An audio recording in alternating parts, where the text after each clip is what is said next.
Baby. So, hello everybody, what is going on? It is Kibishimagi here, and welcome back to some more Pokemon Brown version. Last time, well, we made way to Jeru City after tackling Moraga Town's gym, doing battle with Lois, and doing battle with Sparky. We also got ourselves the bike, so now if we wanted to, we could go back to Osawari City and head north to the Johto region. For now, we'll hold off on that. In the meantime, what we're going to do is I took the liberty, I caught a Pidgey off screen. We're going to be soaring about, checking out some of our old towns and things like that, seeing what we've potentially missed out on, or what is some other places that we can definitely see. Because I know there's some stuff that we didn't actually fully check out or didn't get to fully explore, and one of which is back here. Take here and all your items need fulfillment. Needs fulfilled. The Pokemon we see here at Seashore City is a gym of its own. Sort of. Yo, champ in the making. Cheryl is a psychic master and likes to confuse people who want to face her, like you. Can't you tell? Similar but different. We're in kind of another new gym challenge. Though I'd rather hold off on that. That's not really the main reason why I wanted to come back to Seashore City. The main reason why I wanted to come back is because that there's some areas, some routes that we didn't get to fully see and explore because we didn't have cut before. But now we do. We actually can give them a quick little browse, a quick little look-see, and just see if there's anything of interest or anyone of interest. I think so close to our town there isn't much that can do, but it's still worth a little check. All in all. So let's use cut again here. Boom. Let's see. Nothing in that grass. Nothing in there. Nothing in there. Nothing in there. I don't think using cut will do anything else. Yeah. So, yeah, we're just kind of a little small side route. I know there isn't much to really do, witness, talk about, but I mean, hey, there it is. There's just something surprising above all else to note, and I guess Pokemon you can find along in this route if you are curious, of course, as to what you can find or what you can encounter. What we see is, let's check, yeah, just south, Route 53, we have ourselves some Pidgeys, some Ekans, some Paras, some Pikachus, some Bellsprouts, along with some Hitmonlees and Hitmonchans. Yes, Hitmonlees and Hitmonchans. Definitely some Pokemon you wouldn't expect to be encountering, but you can find them here. And in case I haven't been over them, Hitmonlee and Hitmonchan, pretty powerful fighting types. They hit decently hard in a lot of cases, and they can hold their own, but they both stand separately in their respective forms of battle. Gravel Town, Osawari, Moraga, Merson, Haywood. Check on Merson. I don't think there's anything in Merson, but I'm still gonna check anyways. Hitmonlee is more of a physical attacker, while Hitmonchan is more of a defensive Pokemon. Yeah, more of a physically offensive, and Hitmonchan is more physically defensive. Both have their own powerful attributes and things like that. But if you're looking for a more aggressive style, Hitmonlee is your choice. If you're looking for a more defensive style, Hitmonchan is your choice. Hitmonchan obviously has access to the various punch moves like Fire, Thunder, and Ice Punch, along with Brick Break and Karate Chop, things like that, while Hitmonlee has more access to moves like Mega Kick, High Jump Kick, Jump Kick, Triple Kick, whatever, things like that. Still, something worth keeping in mind. If I have to recommend of the two, personally, I would say that going with what's the Pokemon? Go with Lee's a little better, but I mean, hey, that's all into the eyes of the beholder and whoever prefers to use what. Merson City, there isn't anything to cut along here, neither before it or after it, so there is no real reason to be stuck around here, I believe. Yeah, because there's just a dead-end path from here, and then same with going north. There was really nothing back this way. There's no grass we could cut, I believe, so we're all good there. Next, we'll go to... Is there anything in Hayward.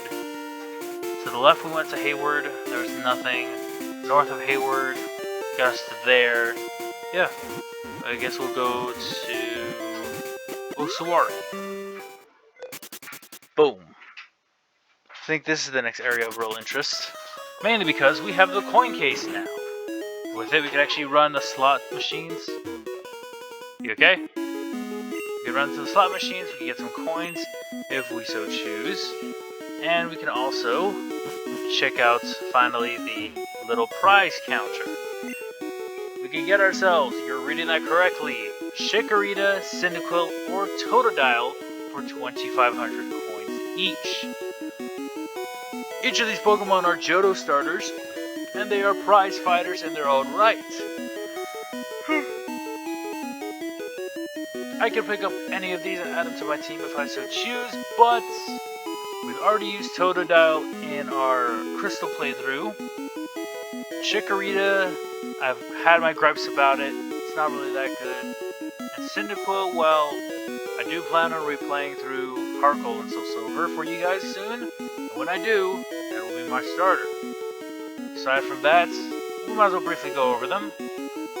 Without a doubt, the hands-down best is Totodile. Totodile, pure water type, powerful Pokemon. Great physical attack, great special stats.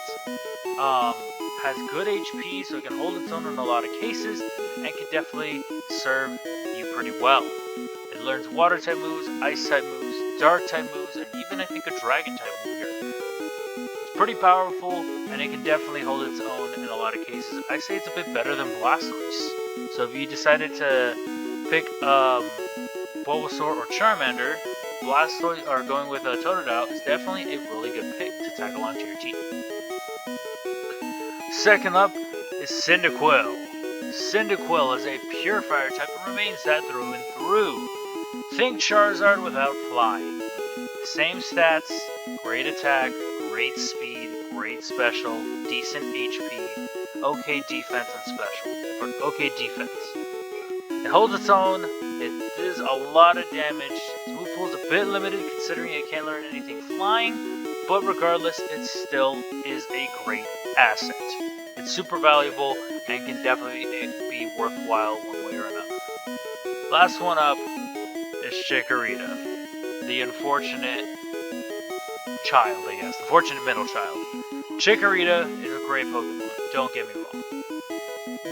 Except it falls short of what a grass type should really do, or what it could do. Chikorita is limited by its move pool. It's a pure grass type through and through, and it's more defensive than anything. If the physical and special split existed, or if there was a special defensive stat in this game, Chikorita would have more special defense than special attack. It's meant to wall, it's meant to stall, it's meant to hold out and outlast the opponents without really doing damage. It's not the best, it's got good HP, it's got good defense and special, but that's about where the line draws. It's super slow, it doesn't have that much attack, and its move pool is limited by what's available, which is primarily, it's going to be having a lot of stun moves like Stun Powder, Sleep Powder, Stun Spore, Sleep Powder, and Poison Powder, and then probably Giga Drain or Absorb, Light Screen, Reflect, something along those lines. It's very limited, which is unfortunate. Aside from that, not picking up any of these, but that's something worth keeping in mind and noting. Here, within the game corner as well, you can get yourselves Eevee. 2 different times. Yes, you're reading that right. 2 different sets of Eevees. Why is there 2 different sets? Well, to be blunt, the reason being is because that they're both at slightly different levels, if I'm being honest. Eevee itself, let's see, it holds itself pretty strong. The first Eevee is found at level 10, and it comes with the moves Sand Attack and Tackle. This Eevee will evolve into an Espeon at level 20. However, the bottom or lower Eevee is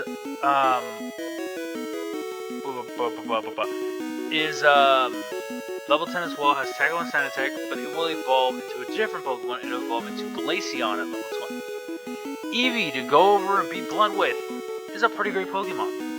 It's a normal type, It learns a lot of moves and has a bunch of evolutions it could be. Water Stone to be Vaporeon. Great special stat, great HP, great defense. Espeon at level 20. Great special stat, decent HP, decent speed. Jolteon, Thunderstone. Great speed, great special stat. Powerful and a glass cannon. Firestone, which we haven't found any yet, but in due time we will. Make note of it. Flareon. Okay attack, okay special, decent HP and decent defense. Can hold its own. It's not the most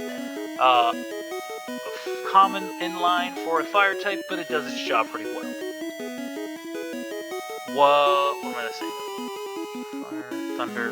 Fire, thunder, water stones. Yep. Espeon. I guess Umbreon. Yeah, that's the other one. Umbreon. Pure dark type. I'm not quite sure exactly how to get it to get there, but oh, never mind, it's right here. Umbreon. You have to evolve it at a specific area. Yeah, in a specific area. Umbreon, which we haven't reached yet, you have to hold on to it. Do not and mash B anytime it tries to evolve past level 20. You have to get it to level 21 plus, and in a certain area, which is known as the International Tunnel, we haven't crossed paths with it yet. But when we do, and I'll let you know, it will become Umbreon, a pure dark type. And just to go over the other typings, Flareon, Fire, Espeon, Psychic, Umbreon, Dark, Jolteon, Electric, Vaporeon, Water, Umbreon. Great defense, great special, excellent HP. Meant to be more defensive and act as a wall overall, so keep that in mind, of course. Glaceon, pure ice type. Interesting, right? However, that's where it kind of draws. Glaceon is a bit lackluster, it isn't that powerful.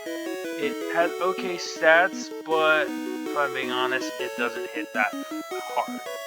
Okay HP, okay defense, stats are more equally balanced out, and it isn't that powerful. Unless you're playing Pokemon Unite, then it's stupidly ridiculously strong.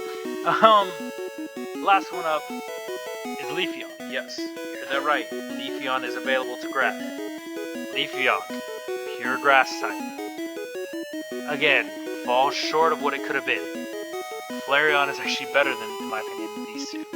Leafeon, decent defense, decent HP, decent stats all around. Not the most powerful, but it doesn't excel in one in particular. I think its special might be the slight highest, but even then, it's not that much better. You're better finding off other grass types. Last one up is actually another Pokemon that we can't gain access to quite yet. It requires a specific item. We'll go over that specific item and that version when we come across it.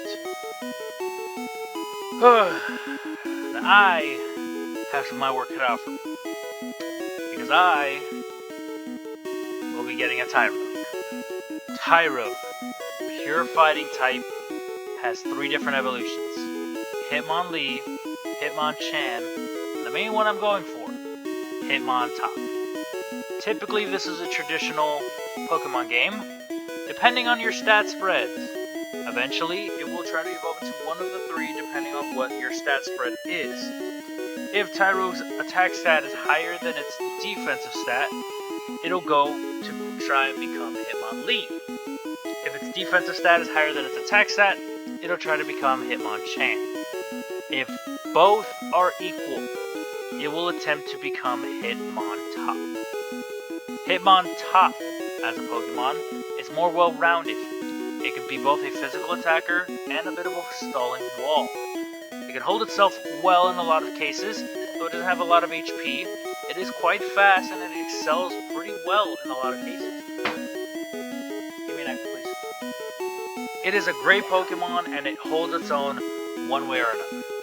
Tyrogue, or Hitmontop more so in this game, it evolves from Tyrogue at level 21. It's a pretty good Pokemon, through and through, and definitely one that I want to add to my team. One that I haven't thought of using before, but have had some interest in, but I haven't had really a good time or place to put it on. So that's kind of why I'm choosing to use one now. Finally, within this exchange corner, Yep, we can get ourselves some rare candies and some TMs. You got it? Can you grab it? It's already dead. Yeah. Sorry, if you heard that bang, it's just because there's a mosquito nearby and I had to take care of it. I had to, there was a mosquito! Alright, anywho, here we can get ourselves rare candies. So if you need to stock up on some, get yourself 300 coins. It may take a while to get that many, but if you have the money for it, do it. The other thing is the TMs here. TM06 is Toxic. Toxic is a pretty good move. It allows you to badly poison the opponent. Every turn it'll damage them, and it'll proceed to do more and more damage as the turns go by, as long as they attack. A great move, and definitely one that I would recommend to add on. The other move, or the other TM here, is TM41, which is quite powerful. It is Woodhammer. Woodhammer is strong. It is rough, and it is a wood type move. Yes, you're hearing that right. A wood type move. It is terrifying to use.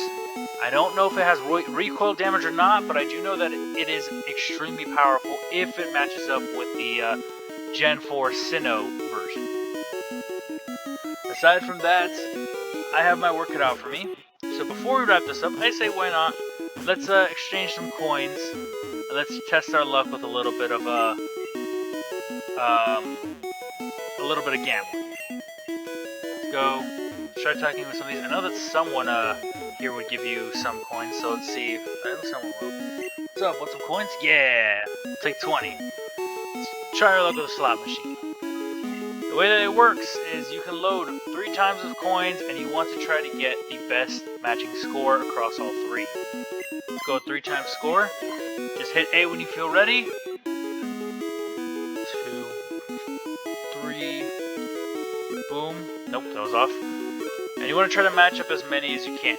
Of course, the more you match up, the better, and the more coins you put in, the higher chance of getting a return on it. As you see, 1 and 1 match across, 2 and 2 match across, and 3 and 3 match across. You want to look at it as a kind of a big, giant diagram.